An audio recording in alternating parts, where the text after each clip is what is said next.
Señor, después de haberte alabado, queremos entrar a tu lugar santísimo.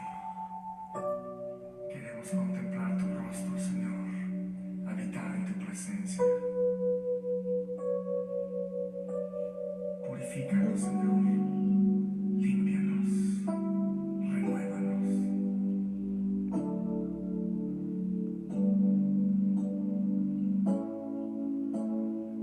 Renuévame, Señor Jesús. Ya no quiero ser igual. Renuévame,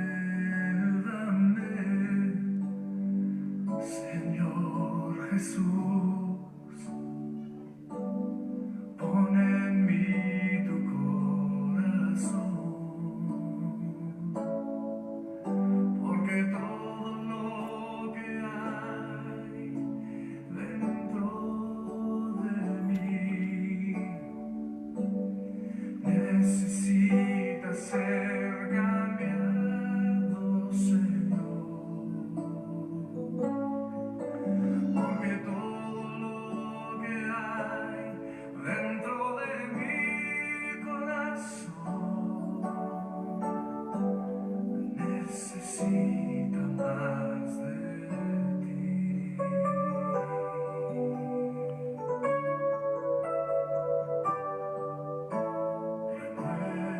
Renuévame, Señor Jesús. Ya no quiero ser igual.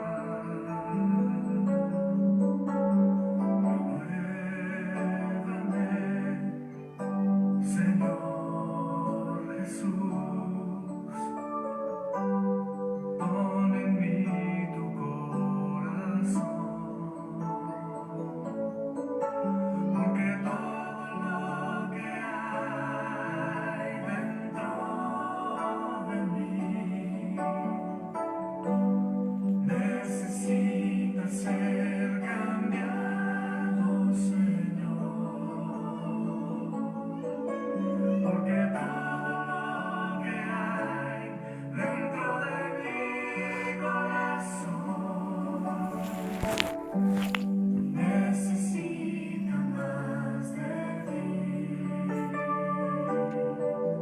porque todo lo que hay dentro de mí necesita ser cambiado, Señor, porque todo lo que hay dentro de mi corazón necesita más de ti. Necesita más de ti. Necesita más de ti. Dios los bendiga, familia de Mir, qué bueno es compartir este domingo junto a ustedes, Día del Señor. Nos juntamos todos en esta transmisión, todo el ministerio. También tenemos la gracia de que nos oigan amigos del ministerio, personas que se unen creyendo que lo que compartimos es de Dios y les edifica. Así que es bueno estar con ustedes, compartir aquello que creo que Dios puso en mi corazón para transmitir. Es una palabra determinante, no porque la predique yo, sino por lo que expresa este mensaje.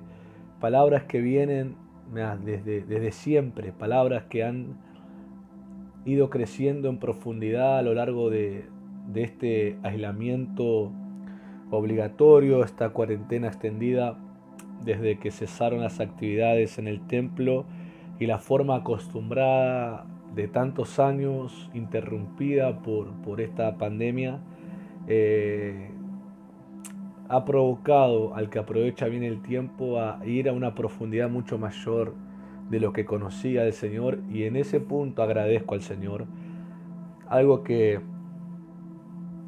recuerdo al principio de esta cuarentena es que en una tarde de altar el Señor habló a mi corazón y me dijo: sean bíblicos. No porque no lo hayamos sido antes, sino una directiva a fundamentarnos plenamente en la escritura. ¿Por qué? Porque el Señor sabía que en esta cuarentena, como solía de esperarse y como terminó pasando, muchos iban a aprovechar a levantar sus voces para querer presentarse como profetas o como gente que tenía supuestas revelaciones, y empezaban a crear, además del miedo ya mundial que había por esta pandemia, que no sabían cómo frenarla y que se divulgó tan rápido.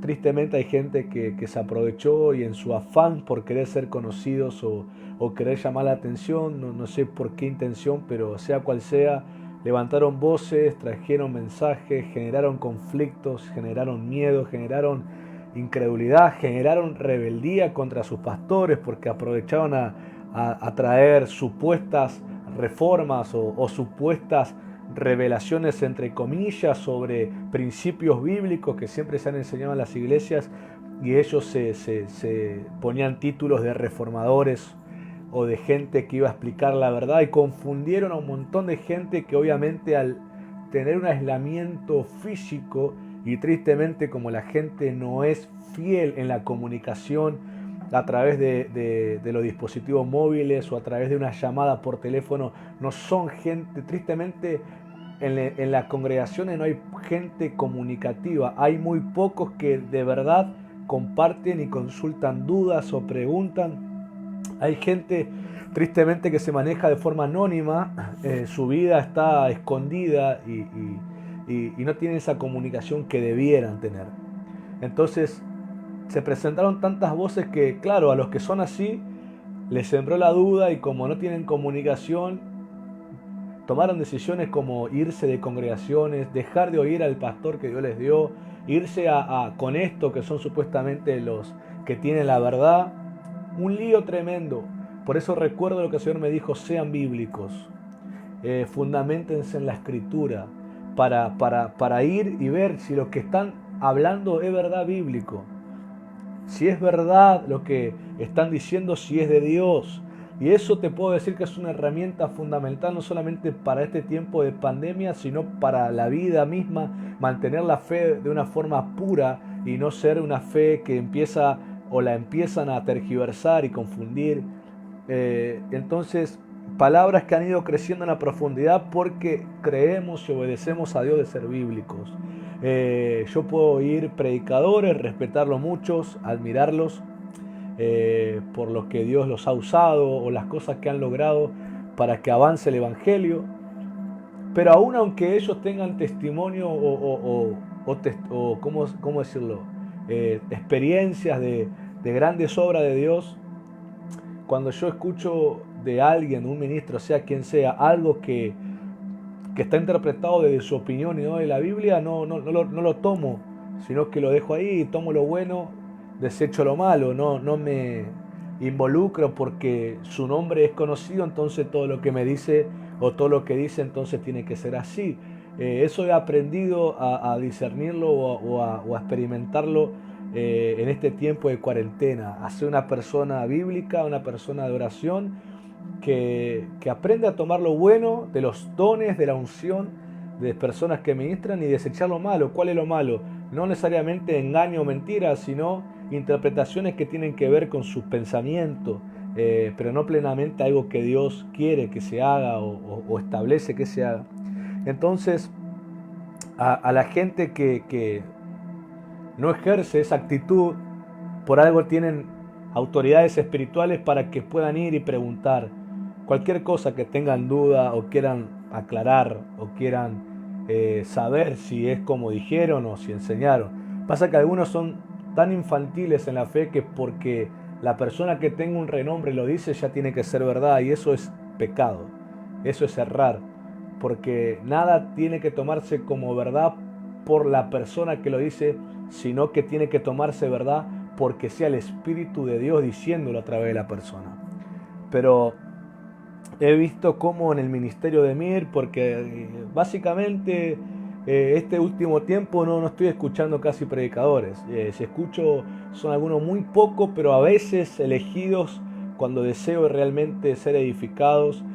Mayormente somos ministrados con lo que se predican de Mir y con aquello que Dios nos da para compartir. Eso no habla de una actitud como que nos separamos del cuerpo. No, respeto a mis hermanos y hermanas ministros y creyentes en el mundo, pero estamos haciendo una obra específica en el ministerio de Mir y tenemos que mantenernos centrados, a no ser que es una palabra de parte de Dios para la iglesia en el mundo.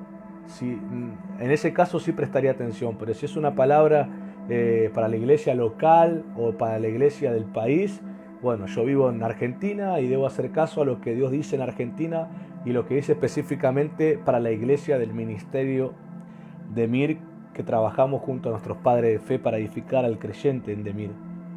Entonces he visto esa profundidad en la palabra, he visto cómo ha crecido la palabra en profundidad, palabras que no solamente enseñan principios bíblicos, no solamente relatan o se toman historias de la Escritura, sino que básicamente he visto un patrón en la palabra que estamos ministrando, que es que está revelando el estado de las personas.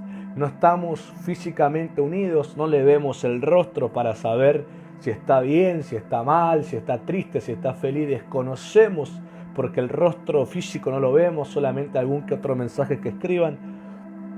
Pero en el espíritu es como que eso se volvió un discernimiento más puro, donde podemos discernir el estado aunque no los veamos.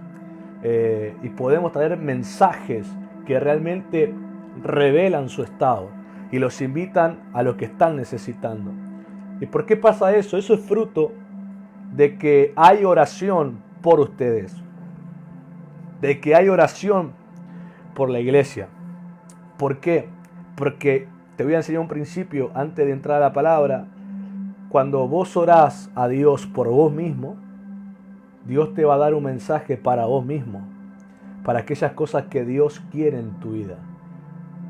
Y cuando además de eso orás por las personas, orás en este caso nosotros por la iglesia, Dios también nos da un mensaje para la iglesia y para las personas. Entonces los mensajes que traemos de parte de Dios son tan reveladores de que desnudan el corazón y el estado en el que están, porque he visto comentarios como decir, era lo que necesitaba, me estaba pasando eso, esto me trajo luz a cosas que estaban pensando. ¿Es por qué? Porque es fruto de la oración a favor de ustedes. Ahora está la militancia. Cuando viene el mensaje, hubo alguien que oró por vos. Dios que te conoce porque están sus ojos sobre todos nosotros todo el tiempo. Saben lo que necesito de parte de Él. Trae la palabra para compartirte y mostrarte lo que necesitas. Entonces vos debés militar en eso que te fue dicho. Vos debés obedecer lo que te fue dicho para poder recibir lo que estás necesitando de parte del Señor. No es complicado. Se depende de fe y depende de obediencia para vivir la realidad de Dios. Y estos días ministrando en este mes nuevo, oyendo a nuestro apóstol que ministró el miércoles, los que Dios me llevó a ministrar el martes a los jóvenes, el jueves en la intercesión, oyendo algo que puedo destacar como ministro, es que lo que Dios me hace decir, yo presto atención y después de todo me quedo reflexionando en eso. Medito y muchas veces de esas reflexiones han nacido otras palabras, enseñanzas que han ampliado lo que se ha ministrado, porque la palabra no es solamente la que decimos, si se cree y se medita, te amplía mucho más aquello que Dios quiere, aquello que Dios te revela. Y estos días prestaba atención en cosas que Dios me hizo decir, como el Evangelio eterno, vivir el Evangelio eterno, no el Evangelio temporal. Aquello que me hizo hablar del desierto como el lugar a solas con Él, que el cuarto, la habitación, la oración a solas es como ese desierto donde Dios hace cosa nueva, como está dicho en los libros de los profetas, y la historia que pasó en Israel en los desiertos, como la columna de nube, la columna de fuego, el maná, la provisión, cosas pasan en el desierto. Y esas cosas que pasan en el desierto hoy es nuestra habitación, porque desierto tiene que ver con lugar solitario, lugar que se abstiene de la comunicación con otros seres humanos y plenamente se dedica a la comunión con Dios. Y escuchando todo eso reflexionaba y el Señor me empezó a ministrar y a dar mensajes, y este es el de hoy. El de hoy tiene que ver con un contexto profético. Vamos a leer el libro de un profeta que ahora en unos minutos te lo voy a decir. Que este profeta, mientras está hablando de parte del corazón de Dios, porque eso es la profecía, revela algo al pueblo de Israel acerca de que Dios quiere hacer, y es llevarlo al desierto. Entonces vos preguntarás, ¿por qué Dios, pudiéndome llevar a cualquier lugar, me quiere llevar específicamente al desierto? Porque ahí el Señor en esa palabra profética aclara por qué quiere y por qué necesita llevarte al desierto. El desierto no es un lugar de castigo como gente lo interpreta, sino que es una escuela que te prepara para la promesa. Es la transición de la salida de un sistema de esclavitud que te conduce hacia la promesa, porque la promesa no se te cumple en la mano sin saber utilizarla. ¿Cómo podría darte una espada para que seas un guerrero si todavía no sabes empuñarla, no sabes utilizarla, no sabes ejercerla? Tus brazos todavía no están ejercitados para sostener el peso de la espada. Entonces requerís una capacitación que te dan anticipos de lo que será la realidad de la promesa. Entonces cuando Dios te va preparando y te lleva al desierto, te da anticipos de lo que será la promesa cumplida, anticipos que te van capacitando y se te va habilitando para que empieces a administrar, y en esos anticipos que se te conceden, el Señor nos está probando la fidelidad, porque si en los pocos podemos administrarlo fielmente, entonces Dios nos capacita para recibir la plenitud de la promesa. El desierto te va probando en tu administración de lo que Dios te concede. Te prueba de que porque recibiste un anticipo, te prueba si sos capaz de sostener la pasión, si sos capaz de sostener la disciplina, si sos capaz de sostener la obediencia, porque como la buscaste antes de recibir un anticipo, ahora se te prueba si al tener un anticipo sos capaz de mantener tu integridad, sos capaz de mantener tu corazón. El Señor una vez me hizo entender esto: el manto que nos ha dado tiene todo lo que necesitamos para el ministerio, para la vida de fe. Pero el manto aún no ha soltado la plenitud que tiene, porque nos está llevando el Señor a madurar. Y a medida que crecemos en madurez, el manto nos habilita una herencia mayor del manto, una habilidad mayor, una unción mayor, una revelación mayor, porque debajo del manto debe crecer el corazón. Lo vuelvo a decir, debajo del manto debe crecer el corazón. Y el manto no es simplemente para el que predican en el ministerio o uno de los 5 ministerios que el Señor dio, sino que el manto es la presencia de Dios sobre el creyente, y eso ya es pleno. Pero debajo de esa cobertura tu corazón debe crecer. Y a medida que va creciendo, se te va habilitando otras medidas de esa cobertura, de esa sobrenaturalidad de Dios, de ese funcionamiento, de ese poder que Dios nos da. No es que otros son mejores que vos, sino que hay gente más dispuesta que uno. Lo vuelvo a decir, no es que hay gente mejor que nosotros, no es que hay un hermano o una hermana mía en la fe mejor que yo, sino que está más dispuesto de lo que estoy hoy. Por eso puede fluir en profundidades que todavía yo no lo hago. Entonces, meditando eso, vamos a ver por qué pasa eso y por qué Dios quiere llevarnos al desierto, qué quiere buscar en el desierto Dios en nosotros.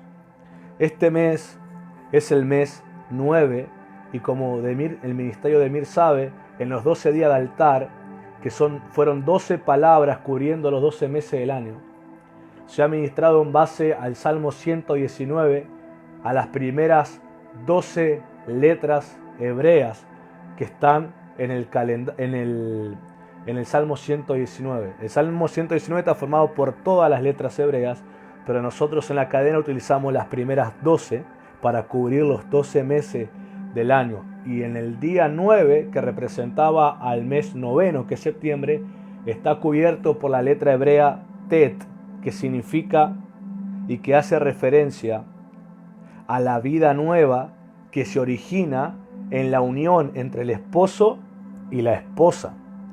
Esa vida, cuando el esposo y la esposa se unen, consuman el matrimonio y queda embarazada la esposa, es una vida nueva que empieza a gestarse y que tiene destino de nacimiento y que además tiene destino de crecimiento y desarrollo y tiene destino de dar vida en sí misma, juntándose el día de mañana, si es varón con una mujer y si es mujer con un varón. Entonces, aún cuando el esposo y la esposa se unen y de esa unión nace el embarazo y luego nace ese niño o esa niña, ellos han traído una vida nueva a la tierra, pero esa vida nueva aún tiene en sí mismo la capacidad para producir y continuar otra vida nueva en la unión con el esposo o con la esposa.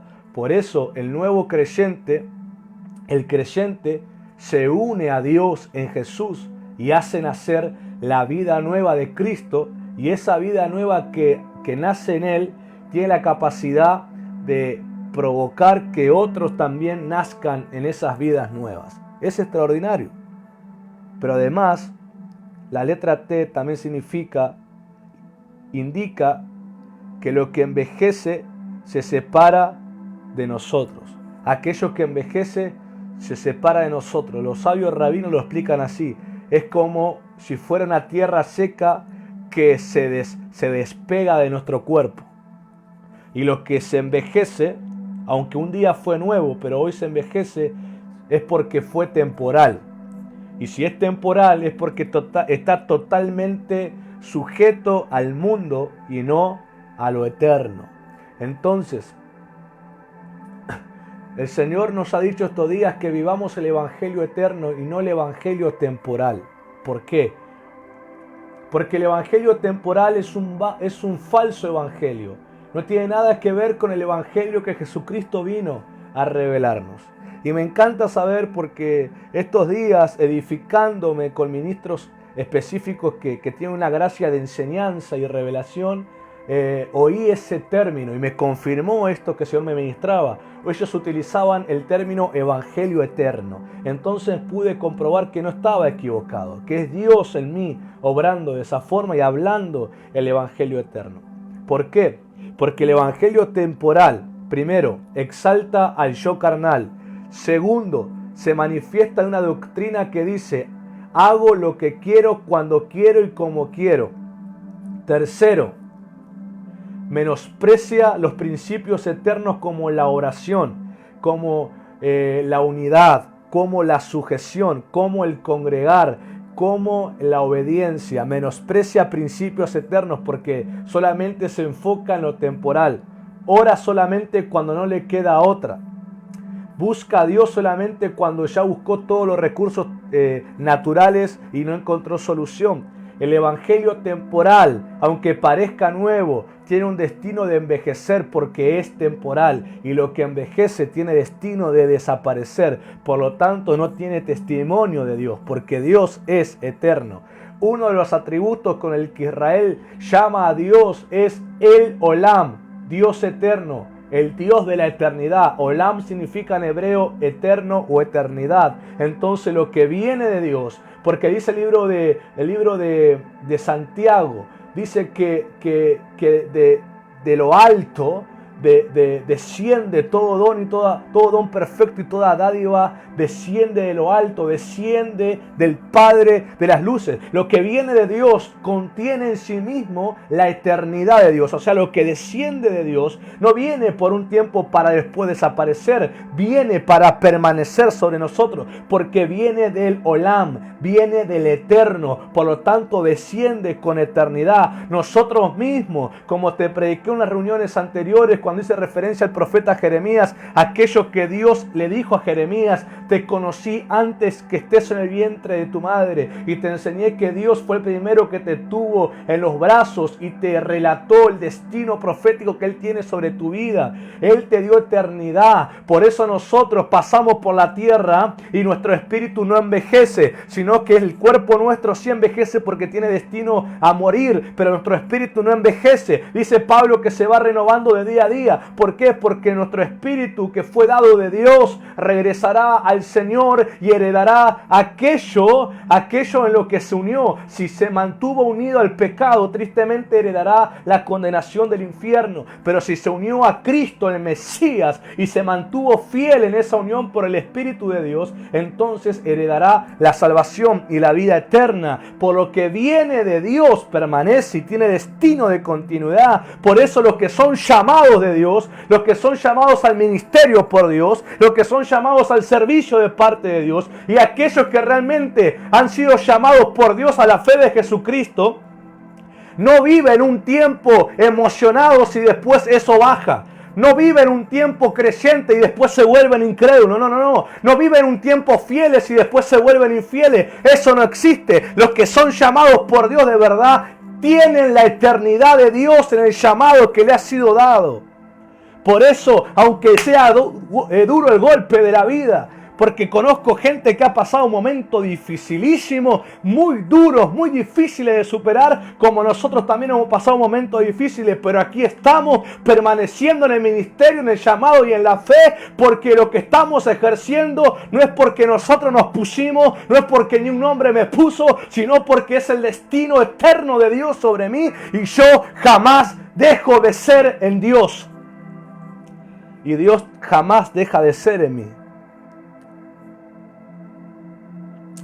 Es extraordinario. Por eso los que viven el evangelio temporal, todos los que inician abandonan.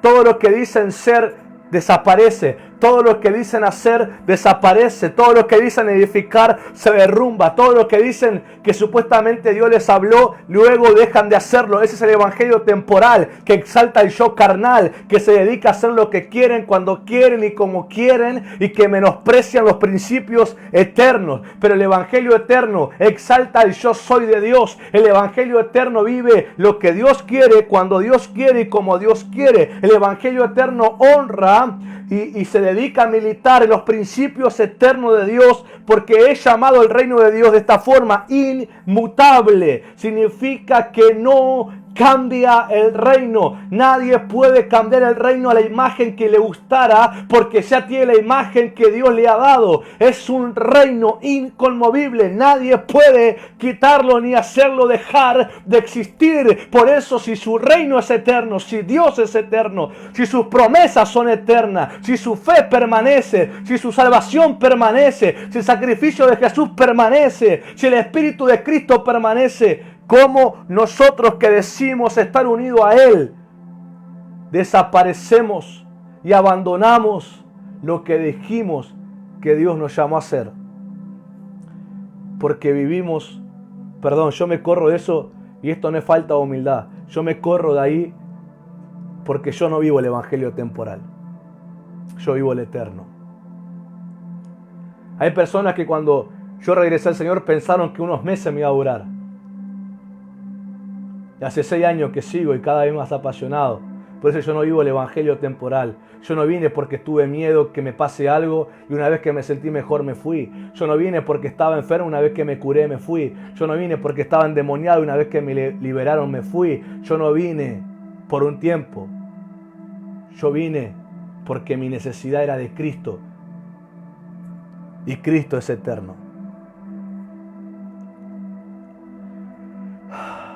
Por eso la convicción es confirmada al pasar el tiempo cuando uno se mantiene en Cristo. Eso da fruto de que hay una verdadera convicción y conversión. Cuando hay gente que todo el tiempo inicia a orar y te dicen, pastor, ahora estoy orando, y después lo encontrás a los meses y ya no oran más. A mí me da pena que viva un evangelio temporal, porque anclan las decisiones en sus emociones y no en Cristo, que es eterno. Y me da tristeza que sustituyan a su Salvador por cosas emocionales. Me da pena porque no es el evangelio de verdad. Me da pena que haya gente que quiera servir y cuando se le da oportunidad, ya a la semana no quieren servir más. Me da pena que se muevan por emoción y no por convicción. Me da pena de que no anclen su corazón a la eternidad de Cristo. Me da pena que quieran manejar el evangelio y no dejarse gobernar por el evangelio. Me da pena que quieran decir lo que ellos quieren, supuestamente amparándose en el evangelio, cuando el evangelio de verdad contradice lo que ellos dicen. Me da pena que amen el mundo todavía y no amen a Cristo con total corazón. Me da pena de que aun cuando se les habla claramente, tomen la actitud más fácil de ofenderse más que mirar el cambio. Me hacen recordar al joven rico cuando vino emocionado diciendo que cumplía los mandamientos y cumplía todos los mandamientos, y cuando Jesús le pidió algo relacionado con lo eterno, porque le dijo, vende lo que tiene, dalo a los pobres y tendrás tesoros en el cielo. Le habló de algo eterno. Dice que el joven rico se entristeció porque él tenía muchos bienes y se fue. Qué lástima que hay gente que se consideraba muy justa, muy santa, muy irreprensible, y cuando el Señor les presenta el evangelio eterno, están como el joven rico, como tienen mucho amor todavía en las cosas terrenales, se van tristes, no entendiendo la invitación de Jesús a tener algo mejor que lo terrenal, tener lo eterno, aquello que no envejece jamás. Me da tristeza que hay gente que se desespere por ser visto en la iglesia como en una posición de honra, pero no se baje a servir de aquella posición que quiere estar. Me da pena que hay gente que solamente quiera nombre y título, pero no quiera ejercer el servicio de ese nombre y ese título. Me da pena que hay gente que no quiere el evangelio de verdad, sino que quiere un evangelio acomodado a lo que ellos piensan. Me da pena que siga velado Cristo en sus corazones y aún no haya sido revelado. Me da pena que aún quieran ser los dueños de su historia y no dejen que Dios cumpla el destino que les escribió en la eternidad para ellos. Me da pena. Y es un dolor de parto, como Pablo escribió a la iglesia, hasta que Cristo sea formado en esa gente, hasta que tengan un encuentro de verdad y se den cuenta que lo temporal no puede ser una justificación en su fe, sino que debe ser eterno. Porque además de todo eso, el Señor Jesús dijo que el que persevera hasta el fin será salvo. Y la palabra perseverancia es sinónima de fidelidad. Aquel que se permanezca fiel será salvo. ¿Y cómo querés permanecer fiel en un evangelio temporal cuando la doctrina del evangelio temporal resalta la infidelidad y la justifica? Cuando el evangelio eterno exalta la fidelidad. Porque dice Pablo de Cristo, cuando nos dice que tengamos el mismo sentir que Él, dice que Él fue fiel hasta la muerte, y aclara, y no una muerte natural, una muerte sufrida, que fue una muerte de cruz, por lo cual el Padre lo exaltó y le dio un nombre sobre todo nombre, para que en el nombre de Cristo todos los que habitan en el cielo, en la tierra y debajo de la tierra, doblen sus rodillas y con sus bocas confiesen a Jesucristo como Señor para la gloria del Padre. Mirá, si Jesús hubiera vivido un evangelio temporal, Él no hubiera permanecido hasta el fin. Pero como Él vive, reveló y estableció el evangelio eterno, su característica es fiel hasta la muerte. Me da mucha tristeza a los hijos pródigos. Me da mucha tristeza que hayan vivido un evangelio temporal y hoy estén fuera de la iglesia viviendo lo temporal del mundo. Me da mucha tristeza, pero yo no puedo justificar su decisión. Pero sí puedo decirles, más allá de lo que vos me quieras contar que fue la causa que te fuiste, entiendo que vos te vayas de una congregación porque vos me decís que hay maltrato, porque vos considerás que no te atienden, no te ayudan, pero no puedo justificar que te vayas de Cristo. Entonces, ahí me mostrás que viviste un evangelio temporal, no eterno, porque el evangelio eterno jamás te hace desear separarte de Cristo. Todo lo contrario, cada situación que pasa te hace abrazarte más al Señor. Y no estoy menospreciando las situaciones que cada quien haya vivido, sino que estoy diciendo, si realmente estuvieras en el evangelio eterno, aunque te haya sido una congregación por maltratos, vamos a suponer que es verdad, hubiera buscado un lugar donde congregarte, pero jamás hubiera separado de Cristo. Jamás. Y cuando uno lee el Antiguo Pacto, lee el Antiguo Testamento y lee la historia de Israel, nosotros no podemos hablar de Israel como si fuera una nación separada a nosotros, cuando nosotros somos llamados el Israel espiritual y además estamos unidos a Israel en la fe del Mesías. Cuando leemos a Israel, también vemos el mismo carácter en los creyentes de hoy, porque viven lo temporal y no viven lo eterno. Vemos a un Israel que no sostenía la fe al Dios verdadero. Cada tiempo Dios los encontraba otra vez separados de Él, los volvía a encontrar en idolatría, los volvía a encontrar en rebelión, los volvía a encontrar desobedientes, los volvía a encontrar en pecado, los volvía a encontrar en inmoralidad, los volvía a encontrar en injusticia. Siempre había un remanente, gracias a Dios, que se mantenía fiel, unido al eterno, como ellos llaman, el eterno, unido al eterno. Entonces permanecían en la voluntad del eterno. Y ellos oraban, pedían perdón a Dios por los pecados de Israel. Eran llamados profetas que anunciaban a Israel que vuelvan su corazón.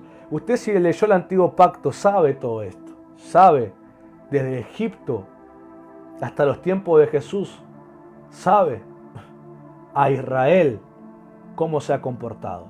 Siempre Dios ha tenido un remanente en medio de Israel, así como Dios sigue teniendo un remanente dentro de la iglesia de Cristo. Pero el corazón del Padre no es solamente para ese puñado de personas, sino que es para todos. Usa ese puñado de personas fieles para hablar a sus hermanos, para que vengan y sean parte de ese remanente.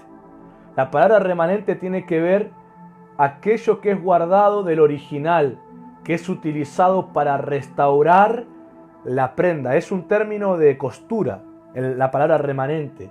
Es como el costurero o la costurera cuando crean un vestido, guardan un pedazo, una porción de la tela original para futuros arreglos en el caso que se rompa, se dañe, se manche y haya que restaurar.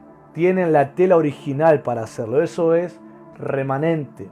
Y Dios siempre tiene a su remanente, a personas que se mantienen en la voluntad original de Dios para restaurar, para arreglar aquello que está siendo distorsionado en su plan original.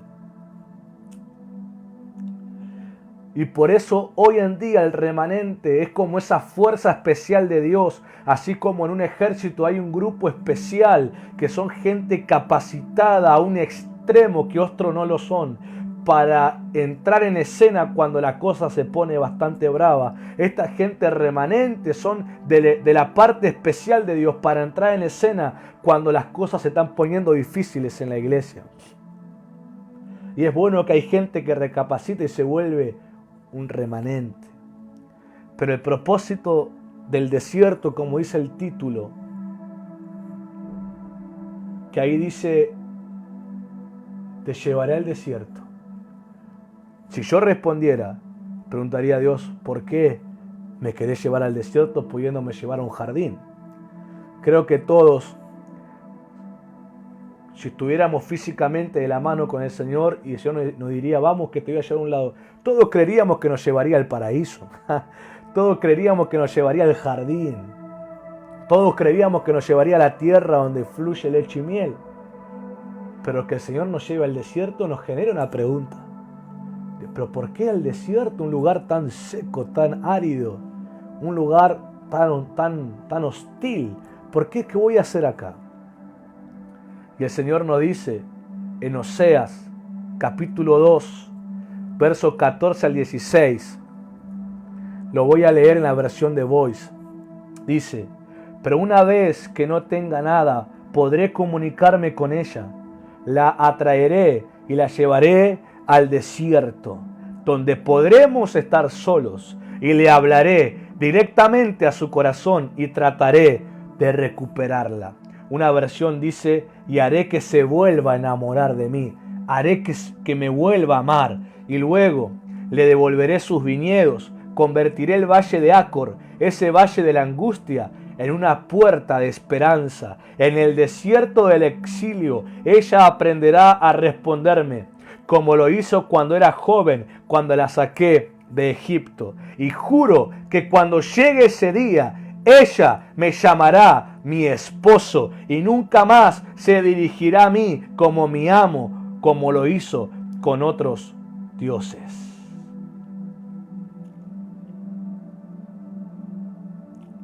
He sido ministrado por el Espíritu Santo acerca del significado espiritual, del propósito y además de las funciones del desierto en la vida del creyente. Pero en esta ocasión creo que es de parte de Dios. Te voy a hablar del deseo del Padre al llevarnos al desierto. Como bien está escrito en las dos traducciones que utilizamos, el Padre nos lleva al desierto para volver a encontrar nuestro corazón dispuesto hacia Él. En el contexto de la profecía, el Dios Padre, por boca de Oseas, le recuerda a Israel el trato y la intención que tuvo hacia ellos en el desierto físico cuando los sacó de Egipto.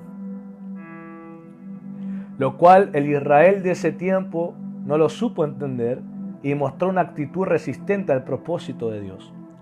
Con la excepción de Josué y Caleb, los cuales tuvieron un espíritu diferente, atentos a esto, y guiaron a una nueva generación al cumplimiento de la promesa. Por eso te digo, siempre dentro de una generación o un tiempo, Dios siempre encuentra gente dispuesta a Él. En el caso del Israel que salió de Egipto, se volvieron tercos y rebeldes a lo que Dios quería hacer en ellos, pero encontró en Josué y Caleb dos personas de un espíritu diferente al de esa generación. Una generación remanente en Josué y Caleb que lideró a la otra generación a la promesa. El Padre necesita, ¿por qué Dios tuvo que llevar en transición a Israel que salió de Egipto en el desierto? ¿Cuál era el propósito del Padre? Era quitarles a Egipto del corazón a Israel. ¿Por qué? Porque ellos fueron en ese tiempo de cautividad y esclavitud, fueron formados en la cultura de Egipto y se les formó una mentalidad opuesta a lo que es una relación con Dios. Porque Egipto era un imperio politeísta, creía en un montón de dioses. Ellos estaban acostumbrados a tener que ganar algo bajo el sacrificio y la hostilidad de la esclavitud. Tenían que conformarse con muy pocos, tenían que estar acostumbrados a ser maltratados, a ser menospreciados, a tener que sufrir, y se cultivaron en una cultura que no era la que Dios les quería dar en una relación con Él. Y tantos años de cautividad, porque fueron 430 años, y tantas generaciones que nacieron en cautividad, ellos olvidaron una relación con Dios, olvidaron lo que era la comunión con Dios. ¿Por qué? Porque desde Abraham, Isaac y Jacob y los 12 patriarcas, antes de que sean cautivos de Egipto, ellos estaban acostumbrados y conocían lo que era una comunión con Dios, ya que desde Abraham era una generación de altar, una generación de promesa, una generación de oración. Pero tanta cautividad, los altares se abandonaron, no hubo más comunión con Dios. Ya habían corazones que hasta se habían olvidado de promesas de Dios y estaban en una cultura totalmente que los hizo olvidar de la promesa de Dios. Entonces Dios debía conducirlos por la escuela del desierto para que se reencuentren con esa relación olvidada que tenían. Fue en el desierto donde Dios le habló a Abraham, le habló sobre la promesa. Fue donde él, o sea Abraham, acampó en obediencia a Dios. En el desierto fue donde Abraham amó a Dios y fue donde Abraham se volvió amigo de Dios. Solo por mencionarles unos ejemplos de lo que pasa en el desierto cuando estamos en comunión con Dios. Y esa genética estaba en la herencia espiritual en Israel, pero estaba dormida porque tantos años en la gran metrópoli de Egipto los hizo distraerse con el trabajo pesado que hacían, estaban distraídos con el afán, con la angustia, con el enojo, con la venganza y además con sentimientos que eran nocivos, sentimientos malvados, sentimiento de ira, sentimiento de bronca, sentimiento de querer vengarse de tanto sufrimiento. Obviamente todo eso consciente en ellos los hacía olvidar la promesa de Dios. El desierto era para despertar una relación totalmente diferente a la que conocían. Recuerda que Dios, para poder liberarlos y cumplir su promesa, tuvo que permitir que Moisés escape de Egipto, porque Moisés, aunque estaba en el palacio, también no conocía al Dios de Israel y se fue al desierto de Aram. ¡Aleluya! Otra vez el desierto, y mientras él estaba en el desierto conduciendo a las ovejas de su suegro Jetro, él vio una zarza que no ardía y le llamó tanto la atención que la zarza no era consumida por el fuego y fue atraído a esa visión, y en esa visión y en esa zarza Dios le habló y el Dios de Israel se le reveló y le dijo: yo soy el Dios de tu padre Abraham, el Dios de Isaac y el Dios de Jacob. Nuevamente vemos un desierto, vemos altar, vemos fuego y vemos un recordatorio de la promesa. Y cuando eso pasa, que era la herencia que Abraham tenía, que era la genética que Isaac tenía, que era la genética que Jacob tenía, Moisés, quien tenía la genética de sus antepasados en su espíritu, en ese encuentro se despertó. Y Moisés empezó a volver a comunicarse con Dios porque él habló con Dios y Dios habló con él y Dios lo comisionó y lo asignó como libertador. Y cuando Moisés regresa a Egipto, vuelve con esa genética activada, las plagas se manifestaron, el corazón duro de Egipto fue quebrantado, Israel salió de Egipto, cruzó el Mar Rojo y se adentró al desierto buscando Dios que pase en sus corazones lo mismo que hizo con Moisés. Los llevó al desierto para que se vuelvan a encontrar con el altar, con el fuego y con la promesa, para que se despierte la genética que Abraham había conseguido en amistad con Dios. Pero ellos prefirieron quedarse dormidos en la genética y murieron en el desierto. No era el destino, pero fue el resultado por no despertarse y por mostrar un evangelio temporal, porque ellos solamente buscaban a Dios cuando tenían hambre o cuando tenían sed y se quejaban. Esa es la doctrina y el carácter del evangelio temporal: queja, murmuración hacia los líderes espirituales, menosprecio hacia los líderes espirituales, rebeldía hacia los líderes espirituales, división hacia los líderes espirituales, traición hacia Dios y los líderes espirituales. Pero Dios encontró en Josué y en Caleb un espíritu diferente en medio de esa generación. ¿Y cuál era la diferencia? ¿Cuál era? Porque le he llamado espíritu diferente. ¿Cuál era ese espíritu diferente? El espíritu eterno de Dios. ¿Diferente a quiénes? Diferente a los israelitas que seguían teniendo Egipto en el corazón porque querían regresar allá. Recuerden su vocabulario: regresemos a Egipto. Y tristemente ese carácter hay gente que lo tiene en la iglesia. Gente cuando se le habla, se le corrige, dice yo me voy de la iglesia, me voy a mi casa, no me congrego más. Ya hay cuánta gente yo conozco que se molestaron por cosas pero que ameritaban un reto por la macana que se mandaron, se ofendieron y se quedaron en sus casas, no fueron más a la iglesia. Esos son los que dicen, me regreso a Egipto. Porque vive un evangelio temporal, un evangelio que solamente quiere que le den. Pero ¿sabés lo que incluye el evangelio eterno? Incluye altar. Y el altar, más allá que hay un derecho de pedir, el altar más que nada se caracteriza en el dar y en el ofrecerse. Y hacia nosotros no es diferente, porque Dios Padre nos conduce por el desierto espiritual, el tiempo a solas con Él, el cuarto, la habitación a solas, para sacar al mundo de nuestros corazones.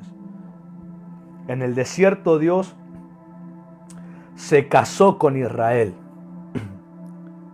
Cuando el Sinaí, Moisés sube y Dios le da los 10 mandamientos, eso, de ahí, es donde en la cultura de los judíos, el matrimonio que se van a casar, el novio y la novia que se van a casar, hacen un documento donde firman y se comprometen y se hacen promesas unos a otros.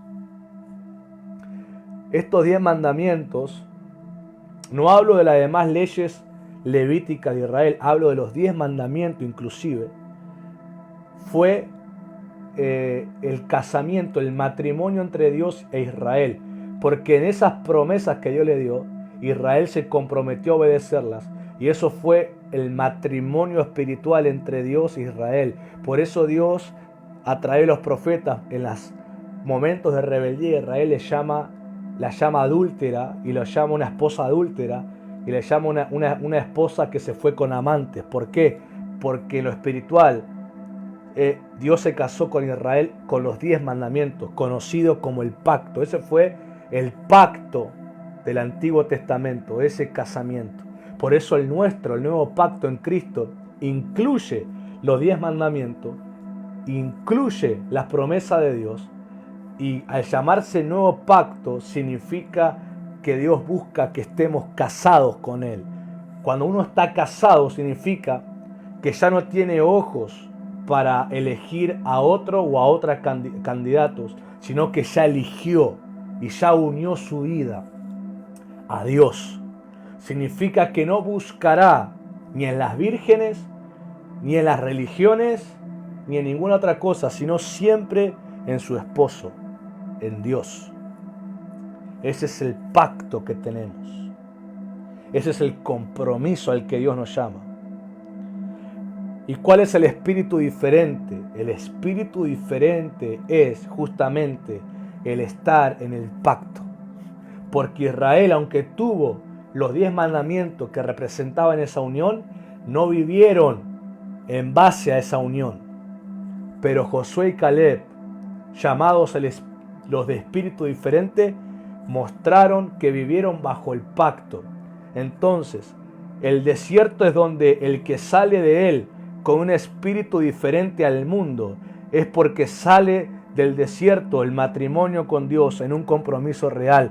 Dios te lleva al desierto para que te enamores, para que lo ames a Él, lo elijas a Él, y cuando salís del desierto, salís con un espíritu diferente al mundo, diferente al sistema, diferente al de la religión, diferente al del evangelio temporal. Salís con el evangelio eterno porque salís casado con Dios.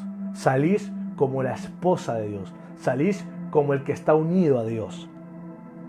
Y ese es el fruto del desierto al salir con un espíritu diferente.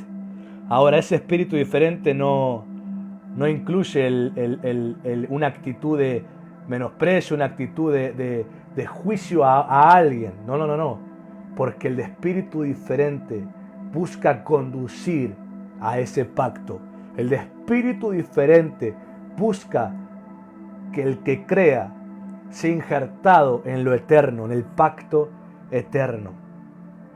Y cuando meditaba acerca de lo que significa la letra hebrea Tet, que es la novena que representa este noveno mes, y cuando dice que representa la unión del esposo y la esposa en la nueva vida que dan, o sea, en el niño, en el bebé, que es fruto de la unión de amor entre el esposo y la esposa, el Señor me hizo ir a la profecía que anunciaba el Mesías en boca de Isaías. En Isaías capítulo 9, verso 6 dice: porque un niño nos es nacido, hijo nos es dado, y el principado sobre su hombro, y se llamará su nombre admirable, consejero, Dios fuerte, Padre eterno, príncipe de paz.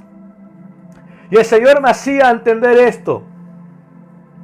La iglesia que está en el Evangelio eterno, la iglesia que está unida al esposo, junto a esa unión, da como fruto el niño, el hijo, el Mesías, que milita en lo admirable, que milita en lo consejero, que milita en la fuerza de Dios, que milita en la paternidad eterna de Dios, que milita en el principado de paz. El fruto de aquel que está en el Evangelio eterno es que está unido a Dios, y el fruto de esa unión es la vida nueva del Mesías, es la militancia en la vida nueva del Mesías, admirable, consejero, Padre eterno, Dios fuerte, príncipe de paz. Son la militancia y el fruto de la unión con Dios, del fruto del nuevo pacto. Y así como la letra Tet, según los sabios rabinos, representan que lo viejo se separa de nosotros, es el trato que Dios tiene con aquellos que están en el Evangelio temporal, que solamente oran a Él porque necesitan que le dé algo, cuando solamente buscan a Él, cuando no le queda otra.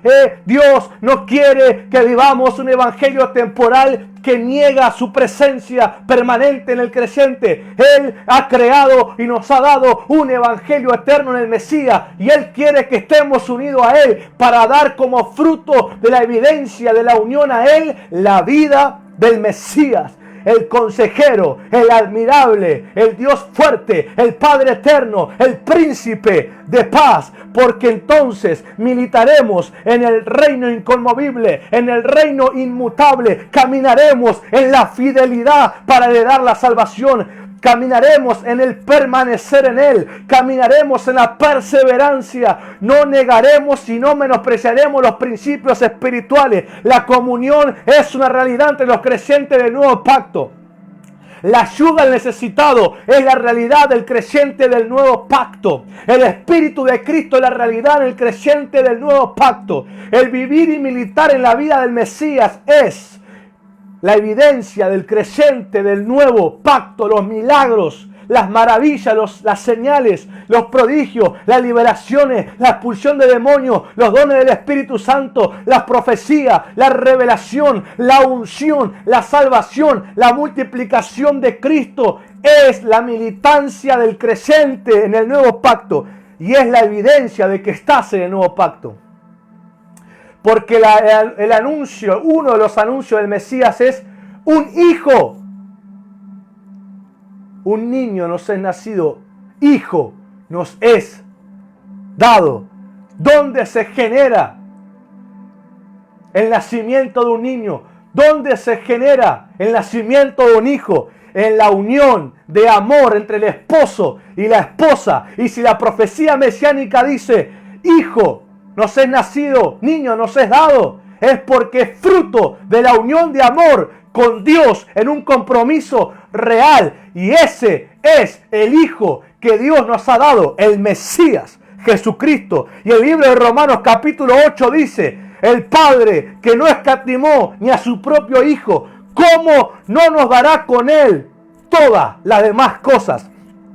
Ahora, ¿por qué Pablo pregunta eso? No es porque él dudaba, sino porque le hacía reflexionar a la iglesia, aquella que vive un evangelio temporal, que duda que si Dios va a intervenir, que si duda que si Dios va a responder, que si duda si va a haber un milagro. Le dice, Él nos dio lo más precioso, nos dio al Hijo. ¿Cómo no nos dará con Él todas las demás cosas? Y por eso Pablo sigue y continúa describiendo, diciendo, si pasamos cosas difíciles, somos considerados como ovejas para matadero, nos desprecian, nos aborrecen, nos persiguen, pero a pesar de eso, una cosa tengo claro, dijo el apóstol: nada me separará del amor de Dios que es en Cristo Jesús nuestro Señor. Ni lo presente, ni lo futuro, ni lo alto, ni lo profundo, ni ángeles, ni demonios, ni principados, ni potestades, ni ninguna cosa creado. Nada, nada, nada me separará del amor de Dios que es en Cristo Jesús mi Señor.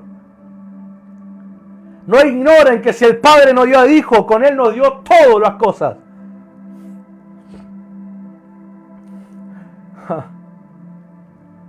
Por eso, para concluir,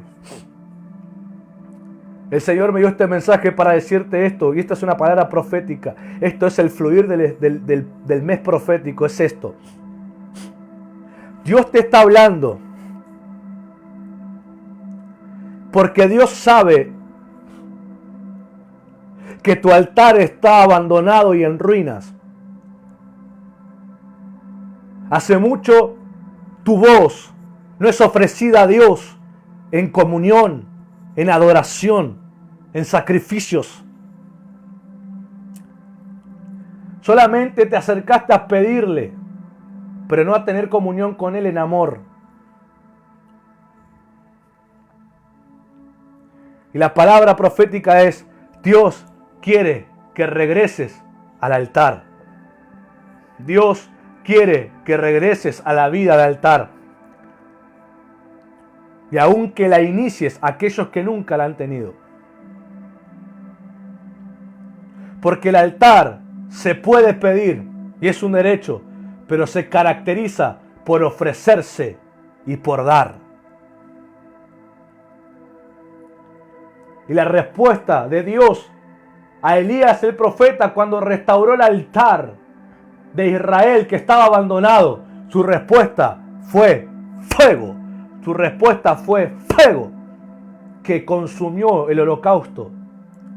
Y esa llama volvió a encenderse en el altar. Y no voy a entrar en detalles, pero mientras todo esto estaba en mi espíritu, el Señor me hizo ver cómo Él deposita, como te dije al principio, que toda buena dádiva y don perfecto desciende de lo alto, del Padre de las luces, en quien no hay sombra de variación. Dios deposita un simbolismo profético en la cabeza de cada uno de sus hijos, representando la obra profética que va a ser. En Jesús, cuando se levantó de las aguas de Jordán en el bautismo, la Escritura dice que una paloma se reposó sobre él. Y la paloma representa un carácter de mansedumbre y fidelidad, porque está comprobado que la paloma, cuando elige a su pareja, el palomo, y uno de los dos muere, usted sabe que no vuelven a unirse a otra pareja, se mantienen fieles, aunque haya muerto su pareja, se mantienen fieles, no se unen a otra pareja. Por eso la paloma representa en Cristo la mansedumbre y la fidelidad. No se unirá a nadie más que no sea Dios. Pero en el aposento alto, en Pentecostés, dice la Escritura que sobre los apóstoles y sobre los 120 que estaban ahí, se depositaron llamas de fuego sobre la cabeza. Y aunque en la cronología de los evangelios primero vino la paloma y después vino el fuego, en este caso, para estas personas que saben que Dios le está hablando, que lo está diciendo, vuelve al altar, primeramente Dios hará descender fuego para restaurar la vida del altar. Y después del fuego, entonces vendrá la paloma para manifestar el carácter de Cristo. Lo vuelvo a decir. A esas personas que saben que Dios les está hablando, regresen a la vida del altar. Primero vendrá el fuego, como en el tiempo de Elías, para restaurar lo que estaba abandonado y menospreciado. Y luego de eso vendrá la paloma a formar el carácter del Mesías. Y luego de eso vivirás entonces externamente y públicamente el fuego del Espíritu y el carácter del Mesías. Pero todo empieza volviendo al altar. Y el lugar secreto es el desierto, donde Dios nos quiere para que permanezcamos amándole y lo eterno de Él, nuevo y fresco sobre nosotros. Aleluya. Oh Padre de gloria. Y para terminar, para cerrar la reunión, quiero que tengamos un tiempo de Selah, un tiempo donde vas a comenzar a ese regresar a ese lugar secreto. Vas a dejar que mientras el instrumental y la música suena y la administración profética suena, vas a dejar que el Espíritu adentro tuyo se reencuentre con el fuego olvidado. Este Selah dura 10 minutos y son 10 minutos donde no tenés que estar mirando a nadie. Si has tomado la palabra, si vos reconoces que Dios te ha hablado a ti, entonces vas a obedecer. Y los vuelvo a recordar. Primero vendrá el fuego para restaurar lo que abandonaste, porque viviste un evangelio temporal. Pero vendrá el fuego para hacerlo permanente. Y entonces después vendrá la paloma como una representación profética del carácter de Cristo formado y desarrollado en tu vida. Pero no será cosa de un día, dos, sino de toda la vida. El fuego viene, pero una sola vez. Viene para permanecer. Y la paloma viene no para una sola vez, sino a permanecer. Porque dijo Juan el Bautista, el que me envió a bautizar con agua me dijo, sobre quien vieras descender el Espíritu Santo y permanecer, es el que bautiza en Espíritu Santo y fuego. Entonces primero te va a venir el fuego y luego la paloma. Y los dos vienen a permanecer. Ministramos este tiempo de Selah. En este momento se va a desatar un Selah sobre esta casa. Un Selah es un silencio de palabras, pero una música que se eleva proféticamente para tocar el corazón de Dios. Disfruta de este silencio de lenguas humanas. Y esta música llamada Selah, esto es un tiempo Selah. La música empieza a ascender a las regiones celestes, cruzando los aires, limpiando los cielos. Mientras esta música es ministrada, tus ojos serán abiertos. Verás ángeles de Dios ministrando. Levanta tus manos mientras esta música fluye. Dios te hablará. Tus ojos se abrirán. Solo las lenguas del Espíritu van a poder ser susurradas en este momento. Fluye.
Ikamasita Ahora con tus manos confiéndome sí.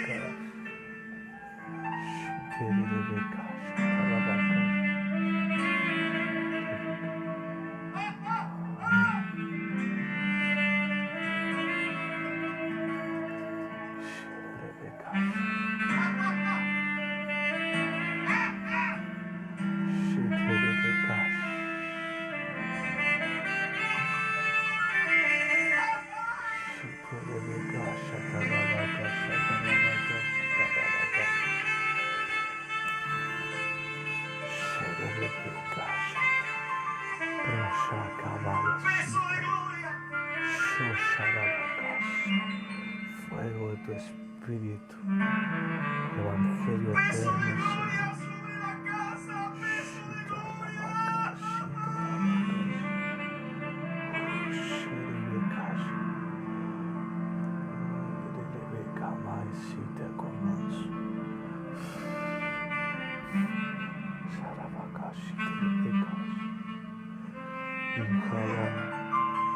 Ahora.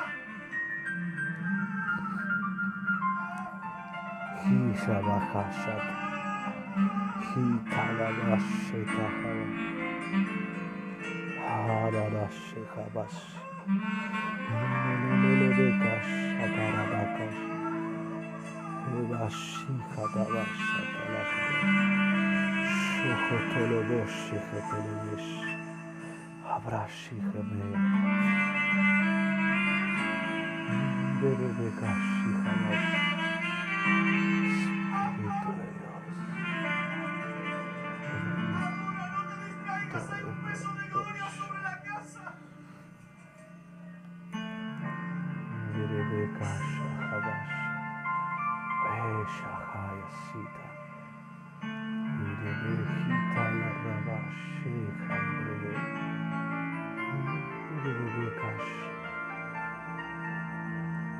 Cierra tus ojos, no te distraigas.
Encuentra corazones, Señor.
Jesús.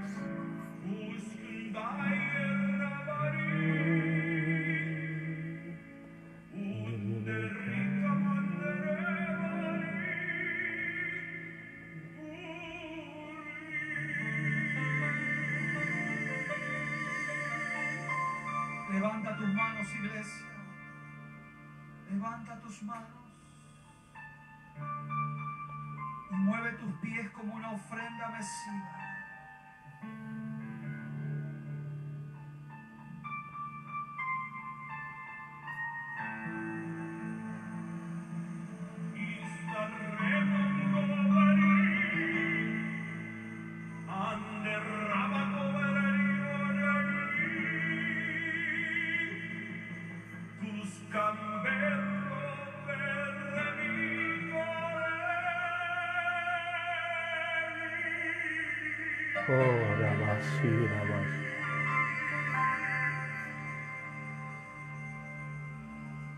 Padre, gracias, Señor. Gracias, Señor, por este tiempo de Selah, que es solamente un anticipo de aquella realidad de altar. Así, Señor, como el Espíritu Santo derrama dones y a través de ellos se expresa cantando, orando, gimiendo, intercediendo. Señor, esa realidad será sobre la gente de altar, donde el Espíritu cantará a través de nosotros, profetizará a través de nosotros, intercederá a través de nosotros, guerreará a través de nosotros, intervendrá a través de nosotros, mostrará visiones a través de nosotros, mostrará sueños a través de nosotros, expresará poder a través de nosotros, expresará autoridad a través de nosotros, llevará mensaje a las personas, a la familia a través de nosotros, porque el altar es nuestro cuerpo y es la asignación que tenemos como iglesia, piedras vivas que forman el altar donde Dios acepta las oraciones y los sacrificios espirituales en Jesús. Padre, esto es un anticipo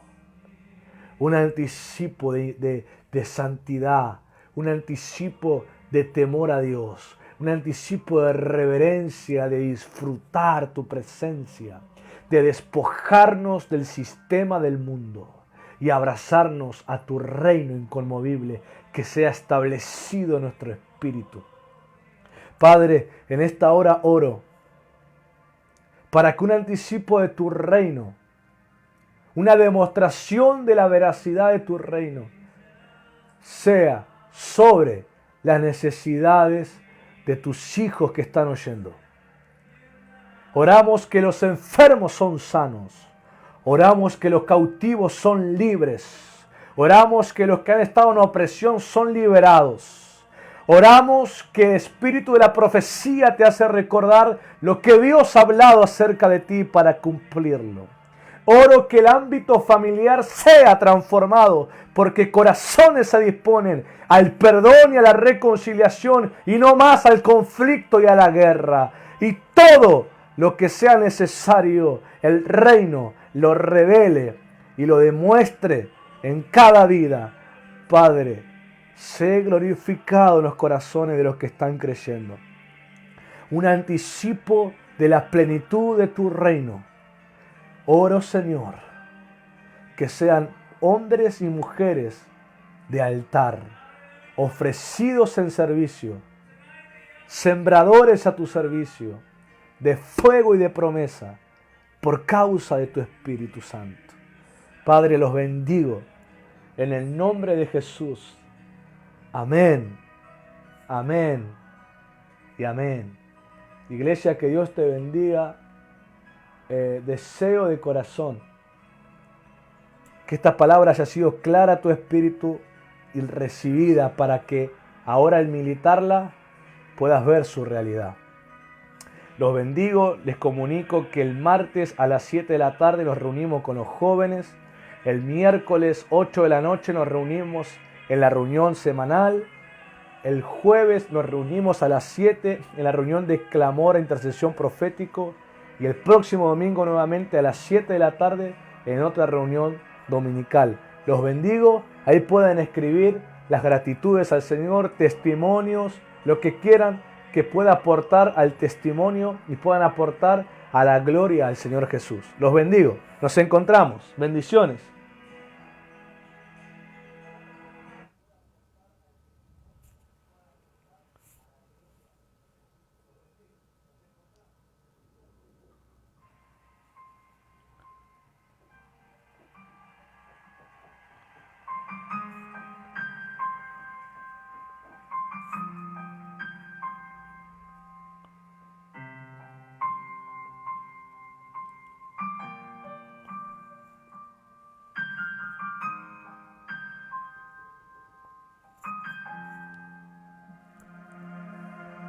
Quiero ser uno contigo y compartir en comunión en el lugar santísimo.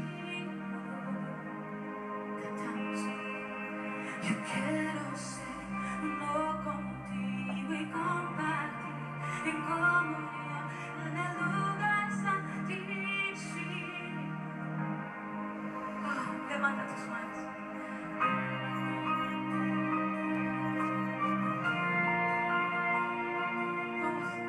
Llena esta atmósfera de tu voz.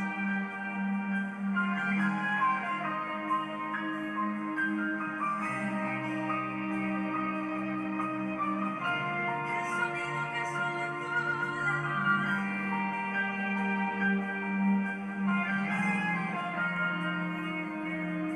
Yo quiero ser uno contigo y compartir en comunión en el lugar santísimo. Dile yo quiero ser uno contigo y compartir.